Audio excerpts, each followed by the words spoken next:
أعوذ بالله من الشيطان الرجيم بسم الله الرحمن الرحيم الحمد لله رب العالمين والصلاة والسلام على حبيبنا محمد وعلى آله وأصحابه أجمعين أما بعد السلام عليكم ورحمة الله وبركاته قدرменді мұхтарам мұсылман жамағат. Әуелден арайлап таңдатырып, алаулап күнді батырып жатқан, сылдырап аққан өзен сумен бұрқанып тасып жатқан теңіздерді жаратқан, шыңына көз жетпес биік асқар тауларды жаратқан, қар жаудырып қыс қылған жұмыртқадан құс қылған, құнтақта жатқан сәбиге ризығыменен дем беріп құдіретіменен жаратқан, біздерді де жоқтан бар еткен Алла тағалаға мақтаулар, хамділер болсын. Алла тағаланың соңғы елшісі, соңғы пайғамбары, адамзаттың ардақ тұтар ұстазы, жер бетіне рахым етіп жіберілген пайғамбарымыз Мұхаммед Мұстафа саллаллаху алейхи уассаламға салауаттар болсын, қадірменді ағайын. Сіздердің де күндердің сұлтаны болған қасиетті жұма күні Алла үйі мешітке басып келген әрбір қадамдарыңызды Алла тағала сауаптан жазсын. Бүгінгі жұма уағызымыздың тақырыбы мына дініміздегі джихад ұғымы, оның мән мағынасы жайында болмақ, қадірменді ағайын. Жалпы джихад десе көп адамдар көз алдына соғыс елестетіп жатады. Дінімізде осы джихад сөзінің мағынасы не? Оның қандай астарлы мағыналары бар? Сол жайында бүгін жұма уағызымызда қысқаша тоқталатын боламыз. Жалпы джихад сөзі араб тілінде жухд деген сөз бар. Адам бір нәрсеге тырысу, күресу, бүкіл ынта-жігерін сарп ету, салу деген мағыналарды білдіреді екен. Ал енді жалпы дінімізде адам баласы өзінің отанын, дінін, отбасын, мал дүниесін қорғау үшін дұшпанға қарсы тұруды айтады. Жалпы ғалымдарымыз джихадтың екі түрін айтады. Біріншісі мәдди деп айтады, ол материалдық түрдегі. Екіншісі ол рухани джихад деп айтады екен. Жалпы жаңағыдай мәдди джихад, ол джихад болу үшін негізгі шарттардың ішінде ол басшының ғана рұқсатымен болады. Яғни мемлекеттің басшысының рұқсатыменен болады. Пайғамбарымыздың хадисінде бар: «Әл-джихаду ваджибун алейкум ма'a кулли амирин барран ау кана фаджиран» деп келеді. Яғни сендерге джихад жақсы болсын, мейлі, не жаман болсын, басшымен бірге ғана міндет етіледі деп айтады екен. Екіншіден, яғни мұсылман адам сол мемлекет қорғану мақсатында, яғни мұсылмандық, ислам діні бұл бейбітшілік діні. Мұсылман адам еш уақытта біреуге қолымен де тілімен де зиян бермейді. Қасиетті Құранда Алла тағала айтады: «Уақатилу фи сабилиллахи әллазина юқатилунакум». Сондай сендерге қарсы соғысқандарға сендер де Алла жолында соғысыңдар. «Уәлә таътаду», бірақ шектен шықпаңдар. «Инналлаха ла юхиббул муътадин». Расында Алла тағала шеттен шығушыларды жақсы көрмейді деп айтады. Ал енді джихад деген кезде тек қана соғыс емес. Мысалға пайғамбарымыз саллаллаху алейхи уассалам нәпсіге қарсы күресудің өзінде джихад деп айтқан. Біздер білеміз, ислам тарихында Табук деген үлкен ғазауат болған. Сол жерде сахабалар шаршап, шалдығып, шөл далада шөлдеп келе жатқан кезде пайғамбарымыз айтады екен, оған Алланың салауаты мен сәлем болсын: «Раджана минал джихадил асғар иля джихадил акбар» деп келеді. Біз кіші джихадтан үлкен джихадқа қарай оралдық дейді. Сонда Алланың елшісі, бұдан артық қандай үлкен джихад болады деген кезде, әр адамның нәпсісіне қарсы джихадтың үлкен джихад екендігін пайғамбарымыз саллаллаху алейхи вассалам айтып кеткен. Ал енді имам Ғазали сияқты ғалымдар неге пайғамбарымыз саллаллаху алейхи вассалам джихадтың нәпсіге қарсы түрін үлкен джихад деп айтты дегенге былай деп жауап береді. Біріншіден дейді, адам қан майданда өзінің жауын көріп тұрады дейді. Ал енді нәпсіге қарсы джихадта адам баласы өзінің жауын көрмейді. Бізде халқымызда іштен шыққан жау жаман деген сөз бар. Ол шынымен де. Ал енді көрініп тұрған жаудан гөрі адам көрінбейтін жаумен күресуі әлде қайда ауыр болып келеді екен. Екіншіден, мынау қан майдандағы соғыста ол бір-ақ рет мәрте болады. Не ұтады, не жеңіледі деген сияқты. Ал енді нәпсіменен адам баласы күрескен кезде ол бір-ақ мәрте күрестім, жеңіп тастадым деген нәрсе жоқ екен. Нәпсімен өйткені адам баласы өлгенше күреседі. оны тәрбиелейді. Ол күресі қабірге дейін өзінің жалғасын табады екен. Және де үшіншіден, адам майданда шынайы жаңағы айтылған шарттарымен жүзеге асырылған күрес болатын болса, сол жерде жан тапсыратын болса, ол шейіт дәрежесінде болады. Ал енді нәпсісімен қарсы күресте адам баласы жеңіліп қалатын болса, ол адам Раббысының мейірімінен алыстайды екен. Сол үшін қасиетті Құранда Алла Тағала айтады: «Қад афлаха ман заккаха». Расында нәпсісін тазартқан адам құтылды дейді. «Уақад хаба ман дассаха». Ал енді нәпсін жаңадай кірлеткен адам ол қор болды деп айтады екен. Шал ақынның айтатындығы бар: нәпсін көкжал бөрідей дейді, иманың бағлан қозыдай дейді. Егер тыю салмасаң, иманыңды жеп кетер деп айтады екен. Егер тыю салмасаң, иманыңды жеп кетер. Қараңыздар, бағлан қозы қандай әлсіз, қасқырдың көкжалы қандай ол.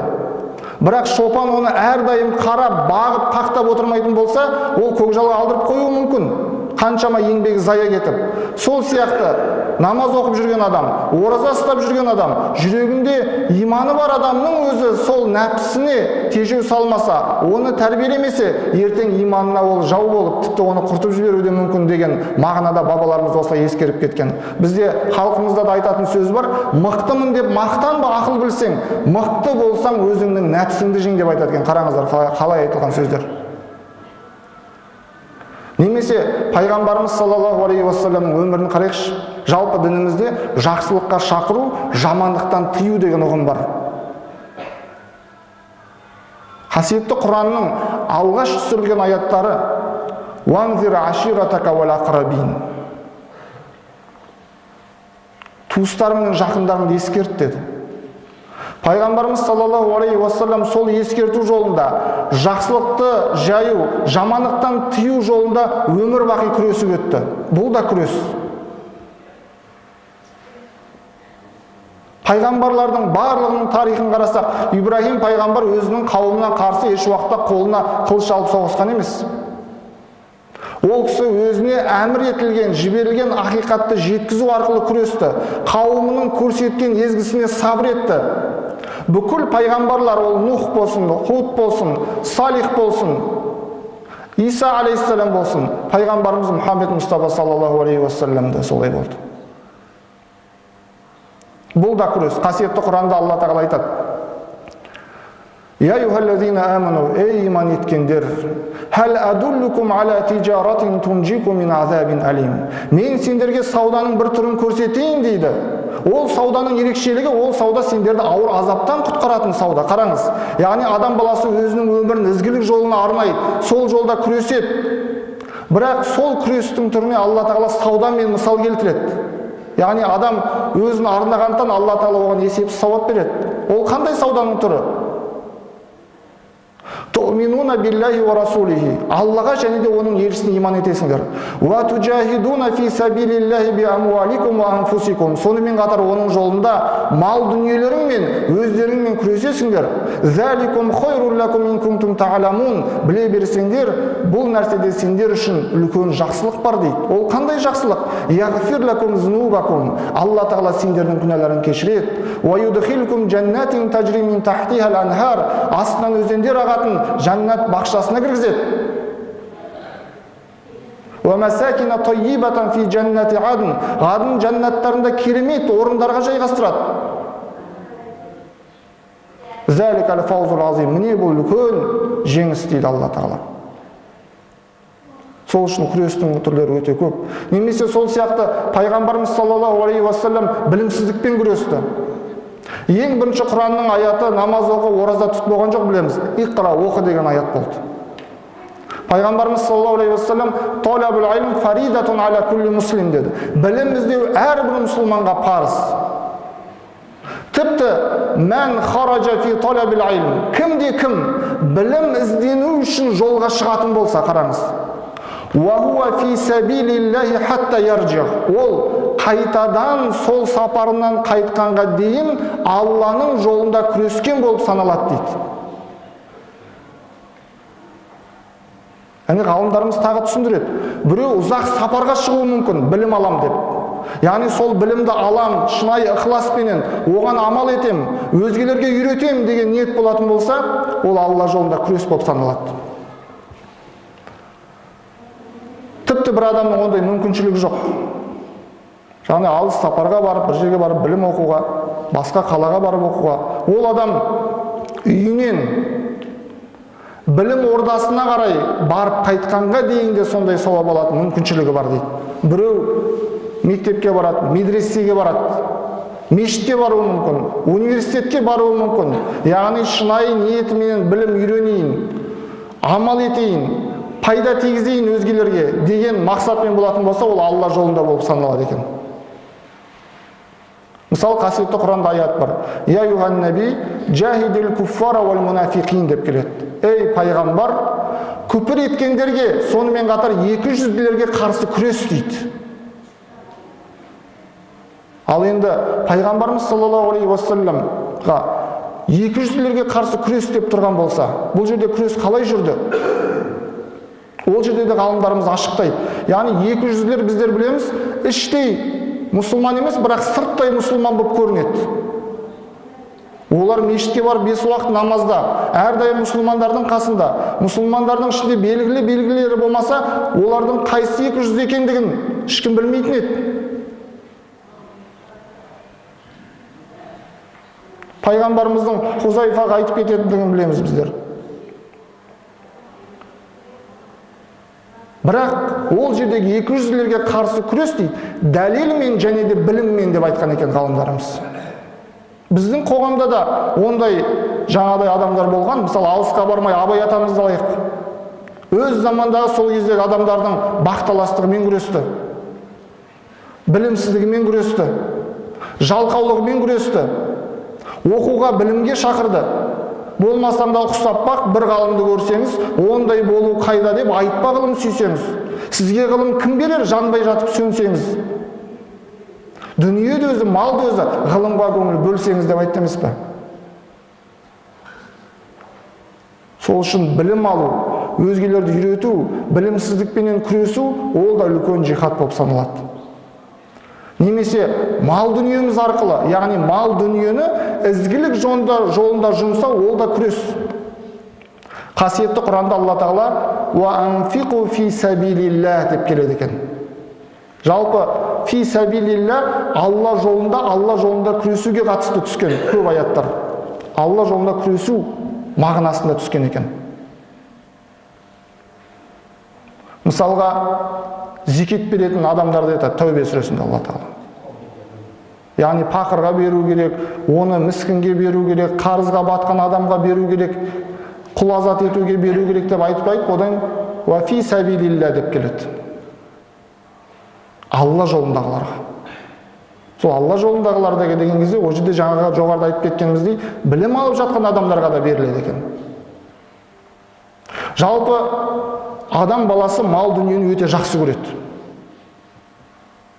Қасиетті Құранда да Алла Тағала оны айтқан. Жамаға мәләу ва аддада. Сондай малды жақсы көріп жинаған, сонымен қатар оны санаған дейді қайта-қайта. Яғни неге санаған деп тұр? Өйткені кейбір адамдар болады, жаңа ақшасын жинап қояды, оның көбейіп кетпегендігін біледі. Бірақ ана ақшаға деген махаббаты сонда, ешкім жоқта есік жауып, ананы санап тұрады жаңағы. Бұл дүниеге деген адамның махаббаты сипатталып жатыр ол жерде. Және де жақсы көргендіктен жаңағыдай нәпсісін тежеп, мұқтаж адамға беру деген адамның нәпсісіне өте ауыр. Кім сол ауырлықты жеңе білсе, ол нәпсісін жеңген адам. Көмектеспек түгіл, туысымыз, жақынымыз қарыз сұрап келген кезде ойланып әртүрлі сылтау айтып жататын адамдар бар, мұқтаждығын көре тұрып. Қожа Насырдың әңгімесінде бар, бір күні біреу қожеке арқаныңызды бере тұрыңыз деп өтініш айтып келсе көршісі. Қожекең айтады дейді ғой, арқаным бос емес еді деп. Не болды десе, оған ірімшік кептіріп қойған едім дейді. Ей, о заманда бұл заман арқанға ірімшік кептіруші ме еді? Десе, қожекең айтты ғой, бермесең одан да басқа затқа пайдалануға болады ғой деп деді. Міне сондай нәрсе. Ал енді мұсылманның дүниемен байланысы қандай? Мұсылманның бай болғандығы жақсы, тарихта болған ондай адамдар. Осман, Абдурахман ибн Ауф, мысалға, 100 түйені үстіндегі жүгіменен адамдар, халық мұқтаж болып жатқан кезде Алла жолында сарп еткен. Мұсылман адамның дүниесі қалтасында болғандығы жақсы, бірақ жүрегінде емес. Қайық судың бетімен жүрген кезде жақсы, бірақ су қайықтың ішіне кеткен кезде батырып жіберетіндігі сияқты, дүние қалтада болғандығы жақсы, бірақ ол адамның жүрегіне кіретін болса, ол адамды құрдымға кетіруі мүмкін. Сол үшін сол нәпсімізді тыйып, мал дүниемізбенен өзгелерге жәрдем берсу, ол да үлкен күрес, үлкен жихад адам өз нәпсісіменен. Сол нәпсісін тежеген, жеңген адам ғана бере алады оны. Қасиетті Құранда Алла Тағала соны айтады: «Уаллазина аману», сондай иман еткендер. Не істейді олар? «Уахаджару», сонымен қатар қоныс аударғандар. «Уаджахаду фи сабилиллахи би амвалихим ва анфусихим», сонымен қатар Алланың жолында өздерінің дүниелеріменен және де өздеріменен күрескендер дейді. «Улайка аъзаму даражатан индаллах», міне солар Алланың хұзырында үлкен сауаптарға, үлкен дәрежелерге ие болады дейді.